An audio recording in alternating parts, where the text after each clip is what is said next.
اعوذ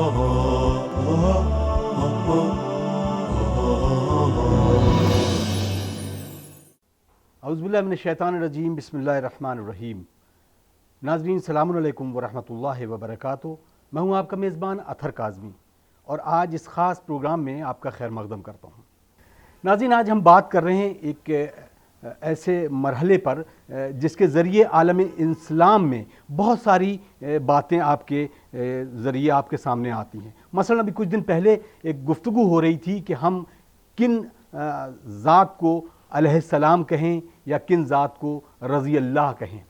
ہمارے لیے شاید یہ موقع اس بات کو عیاں کرنے کے لیے کافی ہے کہ کس طریقے سے وہ ذوات مقدسہ جن کے لیے خود رسول اکرم صلی اللہ علیہ وآلہ وسلم نے ایک ایسے موقع کو فراہم کیا اور قرآن نے اس آیت کے ذیل میں پوری ان تمام ذات مقدسہ کو عیاں کر دیا کہ ان کو علیہ السلام ہی کہنا چاہیے۔ ہم بات کر رہے ہیں مباہلہ کی۔ مباہلہ آپ سنتے آئے ہیں اور ہر ایک انسان کے ذہن میں اس عید کے بارے میں بہت سارے سوالات بھی ہیں۔ سوالات ہمارے ذہن میں بھی ہیں۔ ہم سوال کریں گے ایک ایسی ذات کے ساتھ کہ جو جنہیں آپ ہر ایک مجالس کے ذریعے، ہر ایک گفتگو کے ذریعے، ہر ایک پروگرام کے ذریعے سماعت فرماتے ہیں۔ ہماری مراد ہے حجت الاسلام والمسلمین علی جناب مولانا مصطفیٰ علی خان ادیب الہندی صاحب قبلہ۔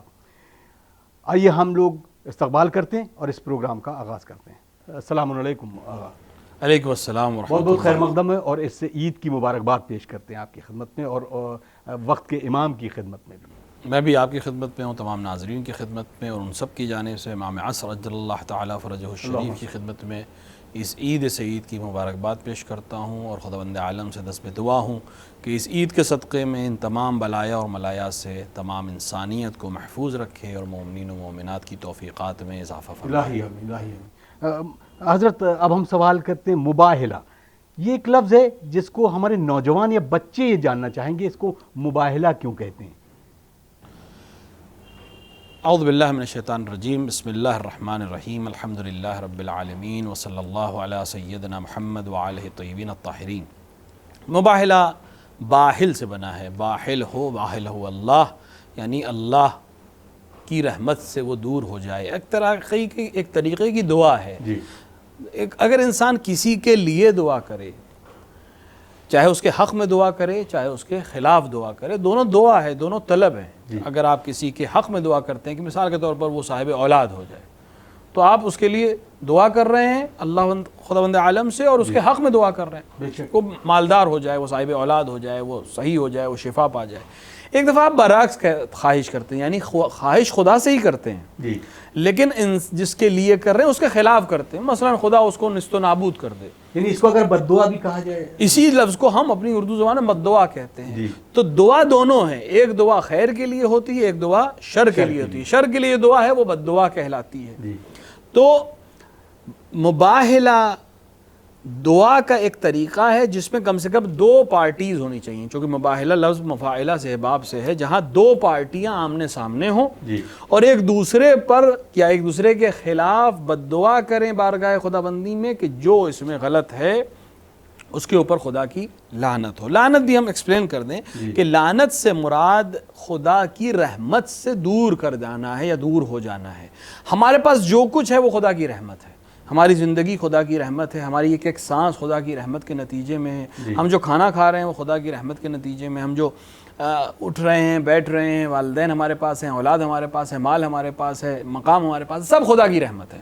اب اگر ہم کہیں خدا کی رحمت سے دور ہو جائے فلاں شخص تو یہ لعنت ہے، یعنی اب خدا کی رحمت سے دور ہے۔ خدا کی رحمت کے نتیجے میں انسان بہت سی چیزوں سے محفوظ رہتا ہے۔ اب ہم چاہتے ہیں وہ محفوظ نہ رہے، اس لیے ہم کسی کے لیے بد دعا کرتے ہیں یا اس کے اوپر لعن کرتے ہیں۔ مباہلے کو اسی لیے مباہلہ کہا جاتا ہے کہ قرآن نے یہ لفظ اس کو دیا، قرآن نے یہ میننگ اس کو دیا کہ ثم نبتہل، کہ اے رسول جب لوگ تمہارے پاس آ جائیں اور تمہاری دلیلیں سننے کے باوجود وہ اپنی ہٹ درمی پہ قائل رہیں تو پھر ان سے کہو کہ وہ اپنے بچوں کو لے کر آئیں، ہم اپنے بچوں کو لے کر آتے ہیں، تم اپنی عورتوں کو لے کر آؤ، ہم اپنی عورتوں کو لے کر آتے ہیں، تم اپنے نفسوں کو لے کر آؤ، ہم اپنے نفسوں کو لے کر آتے ہیں، ثم نبتہل، پھر ہم لعن کریں ایک دوسرے پر کہ اللہ کا جھوٹوں پر لعنت کرے۔ تو یہاں ایک چیز اور بھی واضح ہو گئی کہ جہاں بات دلیل سے جی ہو سکتی ہو وہاں سب سے اچھا طریقہ دلیل ہے. سبحان اللہ. آپ دلیل دیجئے, سامنے والا اگر عاقل ہے, فہمیدہ ہے, وہ دلیل دیکھ لے گا, سن لے گا اور بات کو ختم ہو جائے گی. لیکن اگر کوئی ہٹ دھرمی کرے, جی کوئی دلیل واضح ہونے کے بعد بھی, روشن ہونے کے بعد بھی اپنی بات پر اڑا رہے, تو پھر دلیل کا موقع نہیں ہے, پھر لعن اور بد دعا ہے کہ وہ اس حق نہیں رکھتا کہ اس کے اوپر رحمت ہو. سبحان اللہ. تاکہ موضوع واضح بھی ہو جائے اور جو انسان دلیل آنے کے بعد بھی چیز کو ایکسیپٹ کرنے کو تیار نہ ہو, اس کا حق یہ ہے کہ پھر اس کے اوپر لعنت کی جائے. جزاک اللہ خیر. تو اب ہم مباہلے کی اس موقف پہ آتے ہیں کہ یہ کب ہوا اور کیوں ہوا. ان دونوں پہلو کی طرف بھی غور کرنا چاہیں گے. دیکھیے, مباہلے کی تاریخ جو علماء نے نقل کی ہے, جو مشہور تاریخ علماء نے اختیار کی ہے اور جس دن عام طور سے مشہور طور سے بنایا جاتا ہے, وہ 24 ماہ ذی الحجہ ہے. جی بعض نے 21 اور 27 بھی لکھی, لیکن جو مشہور ہے وہ 24 ماہ ذی الحجہ ہے.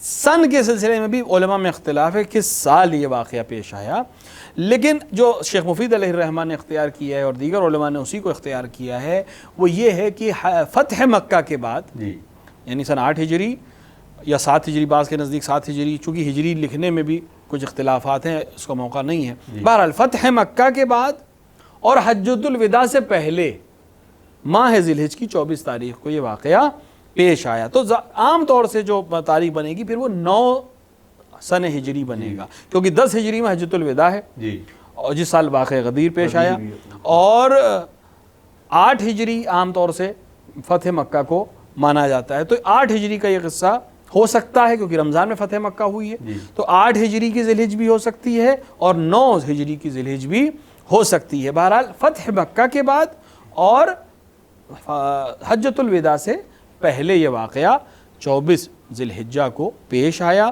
اور پیش آنے کی وجہ یہ تھی کہ رسول اکرم صلی اللہ علیہ وآلہ نے مدینے میں مستقر ہونے کے بعد آپ نے مختلف لوگوں کو دعوت اسلام کے لیے خط بھیجے تھے. جیسے مصر خط بھیجا تھا, ایتھوپیا خط بھیجا تھا, فارس خط بھیجا تھا جو اب کا ایران ہے, روم خط بھیجا تھا جو رومن امپائر ہے, جو اب قسطنطانیہ جو ٹرکی کا علاقہ ہے, جو رومن امپائرز کے آخری علاقے مانے جاتے تھے, یہاں خط بھیجے تھے. اسی طرح یمن میں آپ نے خط بھیجا, تو یمن کے نزدیک اور سعودی اور یمن کے نزدیک ایک علاقہ ہے جس کو نجران کہتے تھے. وہاں عیسائی بہت زیادہ رہتے تھے اور عیسائی بہت مضبوط عیسائی وہاں رہتے تھے. تو وہاں کے لوگوں کو بھی, وہاں کے بشپ, آرچ بشپ, اس طرح کے لوگوں کو بھی رسول نے دعوت اسلام کے لیے خط بھیجا تھا. ان لوگوں کے پاس جب یہ خط پہنچا تو انہوں نے آپس میں گفتگو کی, بحث کی, مباحثہ کیا کہ یہ کیا ہے مسئلہ, کیا جواب دیا. تو آخر میں یہ طے ہوا کہ کچھ لوگ یہاں سے جائیں اور دیکھیں کہ کیا معاملہ ہے. تو 10 لوگ تقریباً تاریخ میں نقل ہوتے ہیں, جو 3 آدمی ان کے اندر لیڈر تھے اور 7 لوگ اور ساتھ میں آئے تھے. تو 10 لوگوں کی تعداد ملتی ہے کہ یہ لوگ نجران سے چل کر مدینے آئے. جب یہ لوگ مدینے پہنچے تو انہوں نے لباس فاخرانہ پہنا, یعنی اچھے لباس پہنے اور اپنے آپ کو سجائے اور جواہرات پہنے کہ اپنے آپ کو زیادہ دکھائیں کہ ہم بہت طاقتور ہیں یا بہت اعلیٰ علاقے سے آئے ہیں یا بہت زیادہ پیسے والے ہیں. بہرحال سامنے والے کے اوپر امپریشن کرنے کے لیے پیغمبر اکرم نے ان سے ملنے سے انکار کر دیا. اب یہ لوگ پریشان ہوئے, ہم تو آئے ہیں ملنے اور پیغمبر مل ہی نہیں رہے ہم سے. تو پھر بعض لوگوں نے سفارش کی کہ جا کر علی ابن ابی طالب علیہ السلام سے ملو, وہی تمہاری ملاقات کرا سکتے ہیں. امیر المومنین سے جا کے انہوں نے کہا کہ ہم آئے ہیں اور پیغمبر مل. تو امیر المومنین جیسے ان کو دیکھا کہ تم جس طرح سے آئے ہو پیغمبر تم سے کبھی نہیں ملیں گے.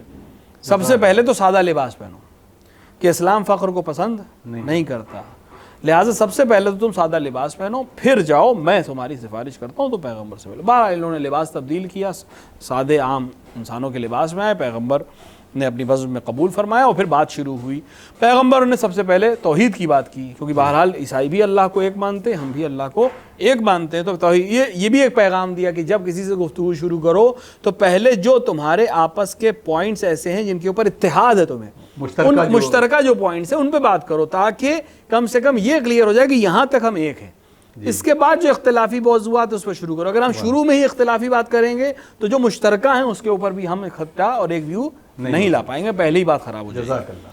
تو اس کے بعد جناب عیسیٰ کے سلسلے میں گفتگو شروع ہوئی, اور جناب عیسیٰ کو وہ خدا کا بیٹا کہہ رہے تھے, اور رسول اللہ جناب عیسیٰ کے پیدائش کے سلسلے میں مختلف دلیلوں کو پیش کر رہے تھے, اور قانع کنندہ دلیلوں کو قرآن کی آیات سے پیش کر رہے تھے, لیکن وہ ماننے کو تیار نہیں تھے. جب بات اس حد تک پہنچ گئی کہ وہ تمام دلیلوں کے باوجود بھی ماننے کو تیار نہیں تھے, تو یہ آیت سورہ آل عمران کی 61ویں آیت نازل ہوئی کہ اے رسول جب تم نے دلیل بیان کر دی ہے اور حجت تمام کر دی ہے اور یہ سامنے والا ہٹ دھرمی میں مبتلا ہے تو پھر ان سے کہو کہ اپنی عورتوں کو لے کر آئیں، کہو کہ اپنے بچوں کو لے کر آئیں، ہم اپنے بچوں کو لے کر آتے ہیں، تو اپنی عورتوں کو لے کر آؤ، ہم اپنی عورتوں کو لے کر آتے ہیں، تم اپنے نفسوں کو لے کر آؤ، اپنے نفسوں کو لے کر ثم نبتہل، پھر ہم ایک دوسرے کے اوپر جھوٹوں کے اوپر لعنت کریں گے۔ مزیدار بات یہاں یہ ہے کہ جو خالی ہے از لطف نہیں ہے کہ خداوند عالم نے دعوت دی کہ اپنے بچوں اور عورتوں کو لے کر آؤ، جبکہ ہم جانتے ہیں تاریخ میں موجود ہے کہ نہ نجران سے آنے والوں میں بچے تھے نہ ہی عورتیں تھیں، لیکن اس کے باوجود نجران کے لوگوں نے یہ بہانہ نہیں استعمال کیا، اور نہیں بہترین بہانہ تھا ان کے لیے کہ ہم تو عورتیں لے کے آئی نہیں ہیں، تو تمہارا خدا کہہ رہا ہے کہ عورتوں کو لے کر آؤ، ٹھیک ہے ہم جاتے ہیں لے کے آتے ہیں۔ ایک طریقہ تھا بچنے کا ان کا کہ موبائل سے بچ بھی سکتے تھے اور شرط کو بھی پورا کر سکتے تھے۔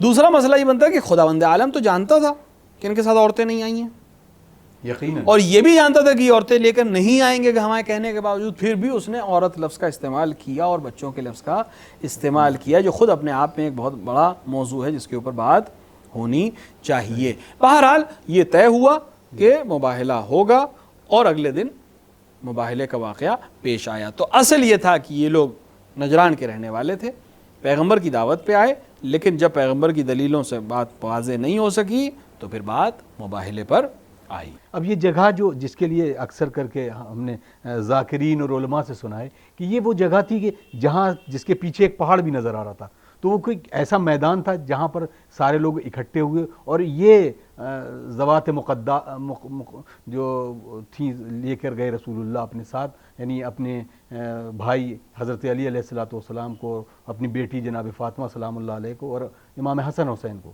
تو وہ مقام کون سا تھا؟ دیکھیں مقام مباہلہ مدینے میں مسجد کے نام سے مشہور ایک مسجد بنی ہوئی ہے، چونکہ مدینہ تین طرف سے تقریباً پہاڑ سے گھرا ہوا ہے، تو لہٰذا اگر آپ مدینے جائیں انشاءاللہ خدا سب کو جانا نصیب کرے تو آپ کو چاروں طرف پہاڑ نظر آئیں گے، احد کی پہاڑ نظر آئیں گے، دیگر پہاڑ نظر آئیں گے۔ تو یہ ایک خاص جگہ تھی جو اب تقریباً مسجد ایک وہاں پہ مسجد بنی ہوئی ہے، البتہ وہ مسجد صرف نماز کے وقت کھولتے ہیں، الگ سے جا کر جیسے مباہلے کے مقام کے عنوان سے اگر کوئی زیارت کرنا چاہے تو وہ اجازت نہیں دیتے ہیں، لیکن مسجد کے نماز کے وقت آپ بہرحال وہاں جا سکتے ہیں، نماز پڑھ سکتے ہیں۔ تو ایک مقام تھا جہاں پر یہ لوگ ایک بلندی پر آئے تھے دعا کرنے کے لیے۔ البتہ مباہلہ ہوا نہیں، ان لوگوں نے جیسے ہی دیکھا اور پیغمبر کے ساتھ ان لوگوں کو دیکھا تو انہوں نے مباہلہ کیا نہیں، لیکن چونکہ پیغمبر اس مقام پر آئے تھے اور اسی مقام پر نجران کے مسیحیوں نے اپنی شکست کو قبول کر لیا، لہٰذا وہ جگہ مشہور کو آگے ڈسکس کریں گے۔ سوال یہاں پہ یہ اٹھتا ہے کہ کیا وجہ تھی کہ پیغمبر اسلام صرف انہی ذوات مقدسہ کو لے کر گئے؟ دیکھیں کئی چیزیں ہیں جو اس چیز کو واضح کرتی ہیں۔ ایک تو جتنے بھی صیغے تھے، نساءنا، ابناءنا، انفسنا، یہ سب جمع کے صیغے ہیں، اور آپ بہتر جانتے ہیں کہ جمع کا صیغہ کم سے کم 3 کے اوپر دلیل بنتا ہے، یعنی 3 سے نیچے کے اوپر وہ پہلا ایک آدمی کے لیے الگ صیغہ استعمال کرتے ہیں، 2 کے لیے الگ ہے، 3 کے لیے جمع کا صیغہ استعمال کرتے ہیں۔ تو جمع کا بہت سے لوگ اس کے اوپر کہہ سکتے ہیں، لیکن یہ خود اپنے آپ میں جمع کا صیغے کا استعمال ہونا، لیکن کسی کے صیغے کے جواب میں پیغمبر جمع لے کر نہیں آیا، یعنی 3 کوئی نہیں آیا۔ ابنانا میں بھی 2 آئے ہیں تو وہ بھی ابنانا کی جمع کو نہیں بنا پایا، نسانا میں صرف 1 خاتون آئی ہے اور انفسنا میں بھی صرف 1 شخص آیا ہے، تو اور صرف یہی لوگ آئے ہیں۔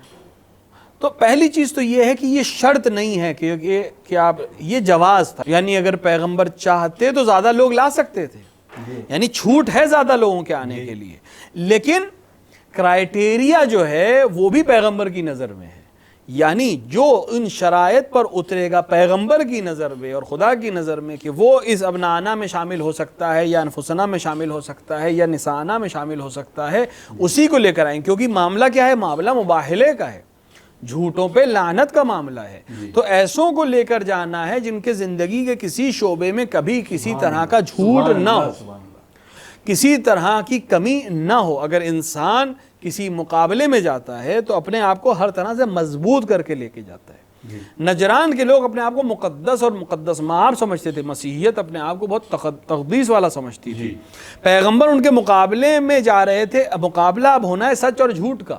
یہ میدان جنگ نہیں ہے کہ جہاں سے کوئی آدمی چاہے تو فرار کر جائے، یہاں تو اللہ کی لعن کا مسئلہ ہے۔ تو ایسوں کو لے کر جانا ہے جو ہر حال میں اللہ کی رحمت میں رہیں گے اور لعن سے دور رہیں گے اور اسلام کے وقار کو محفوظ رکھیں گے۔ ایسوں کو لے کے جانا ہے کہ زندگی کے ایک آن بھی جنہوں نے کفر اختیار نہ کیا ہو۔ لہٰذا بڑے بڑے سچے صحابی بھی وہاں موجود تھے، ابو ذر جیسے لوگ موجود تھے، سلمان جیسے لوگ موجود تھے، لیکن کسی تاریخ میں نہیں ملتا کہ انہوں نے کہا ہو اور پیغمبر نے ان سے منع کر دیا ہو، یا پیغمبر نے کہا ہو کہ نہیں تم لوگ کو لے کے نہیں جاؤں گا۔ نہیں، پیغمبر نے سیدھے گئے، انہی لوگوں کو لیا اور میدان میں چلے گئے۔ جزاک اللہ۔ شاید پیغمبر یہ بتانا چاہ رہے تھے کہ میری نظر میں اگر اسلام میں کوئی سچا ہے جو لعن کے لیے باہر آئے، جھوٹوں پر لعنت کرنے کے لیے، وہ یہی لوگ ہیں کہ زندگی کے کسی شعبے میں، مثال کے طور پر ایک شخص کو لے کر جائیں جس نے کبھی جھوٹ بولا ہو اور وہ جا کر جھوٹوں پہ لعنت کرنا چاہ رہا ہے، تو خود اس کے اوپر سوال ہوگا کہ تم خود جھوٹ بولنے والے، تم کیسے جھوٹوں پہ لعنت کر رہے ہیں۔ تو ہم ایسے کو لے کر جائیں جو خود کبھی جھوٹ کے اور فریب میں مبتلا نہ ہوا ہو، جس نے خود کبھی توحید کے علاوہ کوئی اور گفتگو نہ کی ہو، جس نے خود عدالت الہیہ کے علاوہ کوئی چیز کو اختیار نہ کیا ہو۔ تو یہ جتنی ذوات ہیں، پیغمبر اس ذات کا نام ہے، پیغمبر کی ذات اپنے آپ میں ایک مجسم ذات ہے جو اسلام کی آئیڈیل ذات ہے۔ ایک آن بھی کفر اختیار کرنے والی ذات نہیں ہے، ایک آن بھی جھوٹ بولنے والی ذات نہیں ہے، ظلم کرنے والی ذات نہیں ہے۔ پیغمبر نے اپنے نفس کی جگہ پر جس کو اختیار کیا وہ بھی بالکل پیغمبر کی شبیہ ہے، ہر طرح سے پیغمبر کی شبیہ ہے۔ اسی لیے اور یہ نفس کی جگہ پر امیر المومنین کو لانا خود امیر المومنین کی سب سے اعلیٰ ترین فضیلت ہے، کیونکہ جب نفس پیغمبر ہو گئے تو جتنی فضیلتیں پیغمبر کے لیے ہیں وہ سب نفس پیغمبر کے لیے اپنے آپ ہو جائیں گی، سوائے اس کے کہ وہ نبی نہیں ہے، وَإِلَّا تمام فضیلتیں پیغمبر کی اس نفس کے اندر شامل ہو جائیں گی۔ بچوں میں ان ذوات کو لے کر آئے جو اسلام کے ماحول میں پیدا ہونے والے بچے ہیں، جو دو نور کے ازدواج کے نتیجے میں حاصل ہونے والے مروارید ہیں اور لولو و مرجان ہیں۔ اور ذات زہرا سلام اللہ علیہا اس ذات کا نام ہے جو میوے دل پیغمبر ہے، جو نور ہے، جو ہر طرح سے پیغمبر نے اس طرح سے یہ حصار بنایا ہے کہ غیر از عصمت کوئی اور چیز کے اندر آ ہی نہیں سکتی۔ اور ساتھ ہی ساتھ یہ تو ہو گیا ظاہری طور پر، ساتھ ہی ساتھ پیغمبر شاید ان کو پہچنوانا چاہ رہے تھے کہ تاریخ ممکن ہے لوگوں کے انتخاب میں کل غلطی کر دیتی کہ کون پیغمبر کے نزدیک اہم ہے اور کون پیغمبر کے نزدیک مقام رکھتا ہے، کون سچا ہے، کون کیسا ہے۔ پیغمبر سبھی صحابی ہیں، سبھی اہل بیت ہیں، اس معاملے کو بھی پیغمبر روشن کر دیں کہ اگر میرے نزدیک کوئی ایسا ہے جسے میں اسلام کے اتنے بڑے معرکے میں لے کر جاؤں گا تو اس بھرے مدینے میں، پیغمبر سفر میں بھی نہیں تھے کہ بہت سے لوگ کہہ سکتے تھے کہ بھئی پیغمبر سفر پہ تھے، بہت سے لوگ مدینے میں رہ گئے تھے، یہ پیغمبر مدینے میں تھے، اپنی جگہ پہ تھے، ہیڈ کوارٹرز پہ تھے، تو یہاں پر سب موجود تھے، پیغمبر کسی کو بھی منتخب کر سکتے تھے۔ یہاں پر ان کا انتخاب اس بات کی دلیل ہے کہ پیغمبر کے نزدیک ان کی ایک الگ اہمیت ہے۔ وہی بات جو آپ نے کہی کہ اب ان کا معاملہ الگ رہے گا۔ پرانے علماء سے بھی جب پوچھا جاتا تھا کہ امیر المومنین کے سلسلے میں آپ کی رائے کیا اور اصحاب کے سلسلے میں آپ کی رائے کیا، یا ان کو آپ کس طرح سے بات کرتے ہیں، تو اکثر علماء اہل سنت علماء بھی یہ کہتے تھے کہ بھئی امیر المومنین اہل بیت میں آتے ہیں، بے شک اہل بیت کا مقابلہ اصحاب سے نہیں کیا جاتا، اصحاب کا معاملہ الگ ہے، سب اصحاب مورد احترام ہے، پیغمبر کے لیے انہوں نے جانفشانی کی ہے، پیغمبر کے لیے انہوں نے جنگیں کی ہیں، پیغمبر کے لیے جان قربان کی ہے، وہ اصحاب جنہوں نے واقع پیغمبر کے ساتھ وفاداری کی ہے، ہم اور آپ ان پر قربان ہوں، لیکن اصحاب کا اہل بیت سے کوئی مقابلہ نہیں ہے، یقین اہل بیت الگ ہیں۔ اور پیغمبر کا عمل بھی بتا رہا ہے کہ اہل بیت جس مقام پر ہیں اس مقام پر اصحاب نہیں ہیں۔ جب مباہلہ کا موقع آئے گا، جب اسلام کی سچائی کو پیش کرنا ہوگا تو ہم صرف اپنے گھر والوں کو لے کر آئیں گے کہ دنیا پہچان لے کہ وہ چادر تطہیر میں جن کو میں نے جمع کیا تھا اور ہؤلاء اہل بیتی کہہ کر ان کو پہچنوایا تھا اور اللہ نے بھی ان کو پہچنوایا تھا، وہ یہی ذات ہے۔ کیونکہ کل تک وہ گھر کے اندر کی بات تھی، آج وہ بات باہر بھی آ جائے کہ اگر چادر تطہیر میں آنے والی کچھ ذات ہیں تو بس یہی چار ہیں، اور پانچویں اس میں پیغمبر ہیں، کہ پیغمبر کے اہل بیت یہی چار افراد ہیں یا ان سے متمسک افراد۔ سبحان اللہ۔ مولانا اب یہاں پہ ایک سوال جو اٹھتا ہے کہ جو نجران کے وہ سارے لوگ جو آئے تھے مباہلہ کرنے، وہ مباہلہ انہوں نے کیا بھی نہیں، شکست قبول بھی کر لی لیکن اسلام بھی قبول نہیں کیا۔ اس کی کیا وجہ ہے؟ یہ خود عبرت کا مقام ہے جی اور ہمارے لیے درس ہے. مباہلہ ہوا ہی نہیں جی اور انہوں نے کلمہ بھی پڑھ دیا صداقت کا, یقیناً. اور انہوں نے کہا کہ بھئی میں ایسے چہرے دیکھ رہا ہوں کہ اگر یہ پہاڑ کو ہلنے کے کہیں تو یہ پہاڑ اپنی جگہ سے ہل جائے گا, اور اگر انہوں نے دعا کے لیے ہاتھ اٹھا دیے تو ہم پورے نجران میں کوئی بھی مسیحی دنیا روئے زمین پہ باقی نہیں رہے گا. یعنی انہیں سچائی کا یقین آ گیا تھا اور وہ ان کو پہچان گئے تھے, اور اسلام کی حقانیت بھی اسی کے ساتھ واضح ہو گئی تھی. لیکن اس کے باوجود وہ جزیہ دینے پہ راضی ہو گئے, لیکن اسلام انہوں نے قبول نہیں کیا. تو یہ سبق ہے کئی طرح سے. جی پہلا سبق تو یہ ہے کہ بہت مرتبہ انسان کے سامنے حقیقت واضح ہوتی ہے, جی لیکن اس حقیقت کو واضح ہونے کے باوجود وہ اعتراف نہیں کرتا. بہت سے لوگ ہیں یقیناً. اہل بیت کی عظمت کو جانتے ہیں لیکن وہ اعتراف نہیں کرتے کسی بھی مجبوری میں. نجران کے لوگوں کے سامنے حقیقت واضح تھی اور انہوں نے اپنی زبان سے اعتراف ہی کر لیا جی کہ ایسے چہرے دیکھ رہا ہوں. یہ تو انہوں نے اپنی زبان سے کہا کہ میں ایسے چہرے دیکھ رہا ہوں کہ اگر پہاڑ کو ہلنے سے کہہ دیں, حکم دے دیں تو پہاڑ اپنی یہاں سے حرکت کرنے لگے گا. بس وہ جانتے تھے کہ ان کی عظمت کیا ہے, یہ انکار نہیں کر سکتے کہ ہم نہیں پہچانتے, ہم نہیں جانتے ان کی عظمت کیا ہے, جان رہے تھے. لیکن اس کے باوجود انہوں نے اسلام قبول نہیں کیا. تو اس کا مطلب یہ ہوا کہ بہت دفعہ ایسا ہوتا ہے کہ انسان جانتا نہیں ہے, بہت دفعہ ایسا ہوتا ہے جانتا ہے اقرار نہیں کرتا, بہت دفعہ ایسا ہوتا ہے جانتا ہے اقرار بھی کرتا ہے لیکن حق کو نہیں اپناتا ہے. تو اب یہاں پہ ایک لفظ میں آپ سے پوچھ لوں کہ یہاں سے منافقت اور ایمان کی جو دلیل ہے وہ بھی عیاں ہوتی ہے. کئی چیزیں واضح ہو جاتی ہیں. یہ منافق بھی نہیں ہے جی کیونکہ منافق اس سے برا حال میں ہے, جی کیونکہ اس نے نفاق نہیں کیا, اس نے قبول کیا لیکن اپنے مذہب پہ قائم رہا. یعنی کھلا ہوا دشمن ہے کہ بھئی آپ حق پر ہیں لیکن ہم آپ کے دین کو اپنائیں گے نہیں, ہم آپ کو ٹیکس دے دیں گے, جزیہ ہم آپ کو دے دیں گے. اس کی وجہ میں ابھی پہنچ رہا ہوں وہاں پہ. نفاق یہ ہے کہ زبان سے کہہ رہا ہے کہ آپ سچے ہیں, آپ اچھے ہیں, لیکن دل میں بغض رکھتا ہے, دل میں کینہ رکھتا ہے, دل میں کچھ اور سازشیں کر رہا ہے. لہٰذا جو نفاق کا خیال جو خطاب ہے وہ بالکل الگ ہے. یہ شخص نفاق نہیں کر رہا ہے, یہ کھل کر دشمنی کر رہا ہے, البتہ جنگ نہیں کر رہا ہے, جزیہ دینے کو تیار ہے, اسلام لانے کو تیار نہیں. البتہ بعد میں نجران کے بہت سے لوگ آئے اور انہوں نے اسلام قبول کیا, لیکن ان لوگوں نے قبول نہیں کیا. تو حقیقت کبھی کبھی واضح ہو جاتی ہے لیکن انسان قبول نہیں کرتا. کیوں قبول نہیں کرتا؟ یا ایک چیز اور میں کہتا چلوں, ذہن میں بات آ گئی تو عرض کر دوں کہ کبھی کبھی ایسا ہوتا ہے کہ انسان قصیدے پڑھتا ہے لیکن حق کو اختیار نہیں کرتا. جیسے نجران کے لوگ قصیدہ پڑھا انہوں نے لیکن حق کا اعتراف نہیں کیا. سبحان اللہ, سبحان اللہ. اعتراف کیا لیکن اقرار اس طرح سے نہیں کیا کہ اپنا لیں حق کو. تو آپ متاثر نہ ہو جائیے اگر لوگ اہل بیت کا قصیدہ پڑھ رہے ہیں. یہ دیکھیے مذہب کیا ہے ان کا. واہ واہ. نجران کی مسیحیوں کی طرح تو نہیں ہے کہ اہل بیت کا قصیدہ بھی پڑھ رہے ہیں. اس سے بڑا قصیدہ کیا ہوگا کہ میں ایسے چہروں کو دیکھ رہا ہوں کہ اگر وہ آسمانوں پر دعا کے لیے ہاتھ بلند کر دے تو روئے زمین پہ ایک بھی مسیح زندہ نہیں رہے گا. میں ایسے چہروں کو دیکھ رہا ہوں کہ اگر پہاڑوں کو اپنی جگہ سے ہلنے کے حکم دے دیں تو پہاڑ ہل جائیں گے. یہ قصیدہ ہی تو پڑھ رہے تھے وہ. قصیدہ مدح زہرا میں پڑھ رہے تھے, قصیدہ مدح حسنین میں پڑھ رہے تھے, لیکن دین اہل بیت اختیار نہیں کر رہے تھے.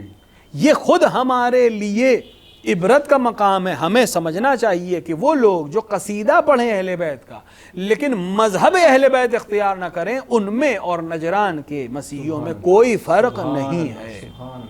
لہٰذا محرم آنے والا, یہ پیغام بھی میں دے دوں کہ اپنے محرم میں ممبروں پر ان کو بیٹھائیے جو اہل بیت کا قصیدہ بھی پڑھتے ہوں اور مذہب بھی اہل بیت کا اختیار کرتے ہوں. ان لوگوں کی طرح نہ ہوں کہ قصیدہ تو پڑھ رہے ہیں, کشتی کی تعریف تو کر رہے ہیں, لیکن کنارے پہ کھڑے ہیں, کشتی میں سوار نہیں ہیں. کیونکہ امام رضا علیہ الصلوۃ والسلام نے فرمایا ہے کہ اپنا ہمارے معارف صرف ہمارے ذریعے سے لو, ہمارے غیر سے مت لو. کیا کہنے. امام سے پوچھا گیا, امام علیہ الصلوۃ والسلام سے پوچھا گیا کہ اے فرزند رسول, آپ کے دشمن بھی آپ کے فضائل نقل کرتے ہیں تو کیا ہم ان سے لیں؟ تو امام نے فرمایا کہ اگر وہ فضائل ہم نے بھی بیان کیے ہیں تو تم ان سے لے لو, لیکن اگر ہم نے بیان نہیں کیے ہیں تو تم ان سے نہ لو, کیونکہ جو چیز ہمارے دروازے کے علاوہ لی جائے وہ صحیح نہیں ہے. تو ہم یہ جو آج کل ایک بڑا مسئلہ چل رہا ہے کہ صاحب وہ تو اچھی بات کہتے ہیں, وہ لوگ مذہب پہ نہیں, ہمیں نہیں چاہیے ان کی بات, کیونکہ یہ ایک سازش کا طریقہ بھی ہو سکتا ہے کہ کل وہ امیر المومنین سے منسوب 4 باتیں کہیں, اس میں سے ایک جھوٹ بھی منسوب کر دیں امیر المومنین سے. یہ سازشیں چل رہی ہیں آج کل. یہ جو جھوٹی حدیثیں گڑھنے کی ان کی تاریخ ہے. ابو ہریرہ صرف اس زمانے میں نہیں تھے, آج بھی ہیں. جھوٹی حدیثیں گڑھنا آج بھی ہیں. ایک جھوٹی حدیث گڑھنے کا ایک طریقہ ہے واٹس ایپ پہ آپ نے لکھ دیا قال امیر المومنین نے ایک بات کہہ دی, ہر ایک سرکولیٹ کر رہا ہے, ہم نے دیکھا بھی نہیں کہ جو لکھا گیا وہ واقعا امیر المومنین نے کہا ہے یا نہیں کہا ہے. تو جو مذہب علی پر نہیں ہے اس سے ہمیں قول علی نہیں چاہیے. کیا کہیں, جو مذہب حسنین پر نہیں ہے اس سے ہمیں قول حسنین نہیں چاہیے. وہ جس کو مانتا ہو مانے, ہمیں نہیں چاہیے. ہمارے پاس نہ علماء کی کمی ہے, نہ ائمہ کی تعلیمات کی کمی ہے, اور ائمہ کی سفارش ہے کہ صرف ہمارے دروازے سے لو. ہمارے دروازے سے مراد ہمارے علماء سے لو, ہمارے مذہب پر رہنے والے لوگوں سے لو. اور یہ سبق جو آپ کے سوال کی طرف بھی لوٹ آتے ہیں کہ نہ ماننے کے جاننے کے باوجود دین کے اوپر نہ آنا اور اسلام کو ایکسیپٹ نہ کرنا, یہ ان کے دل کے بغض کو اور ان کی دنیا پرستی کو بتا رہی تھی.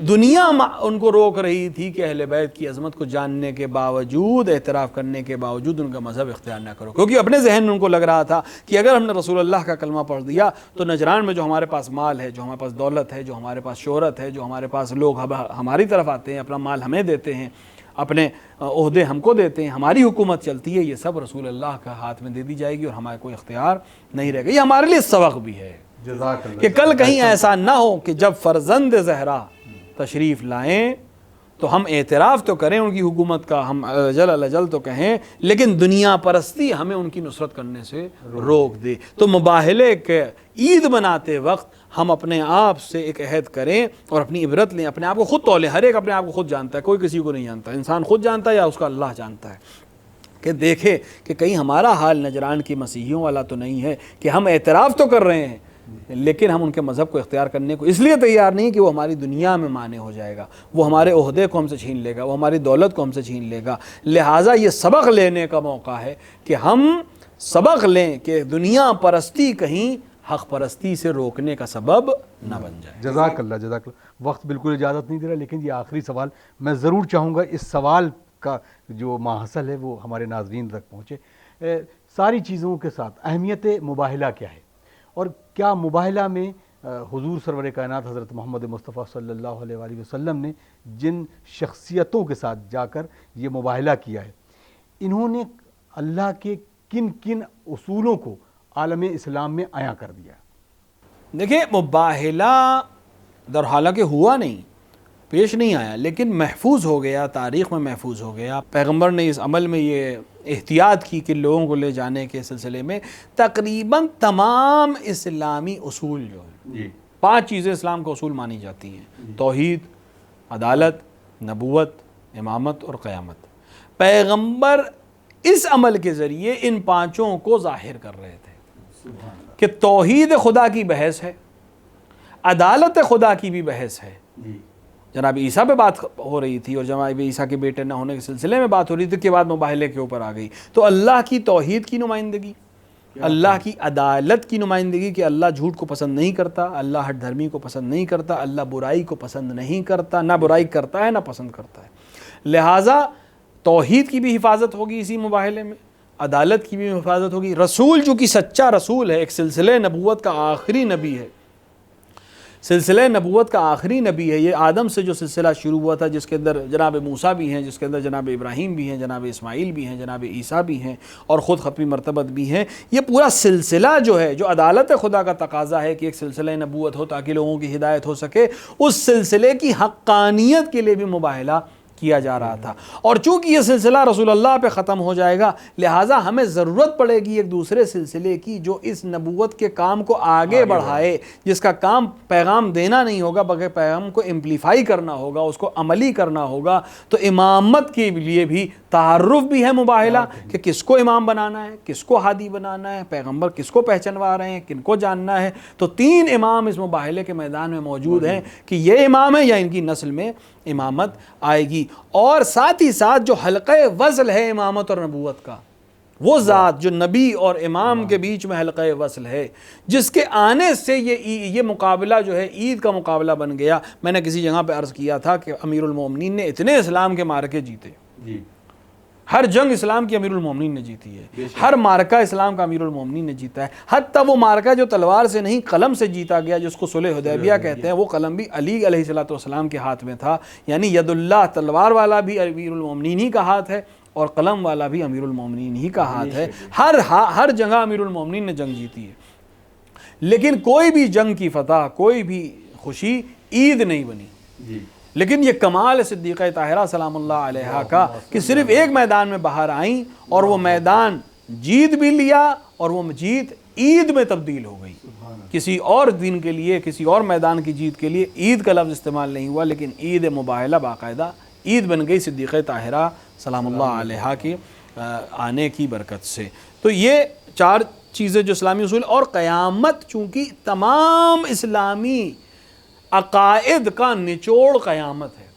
اگر اللہ قیامت کا ذہن میں نہیں، اکثر جگہ پر ائمہ نے بھی کہا، قرآن بھی اس کی طرف، اگر قیامت کا تصور نہیں ہوگا، اگر حساب و کتاب کا تصور نہیں ہوگا، تو پھر کسی چیز کے اوپر ایمان بہت دن باقی نہیں رہے گا.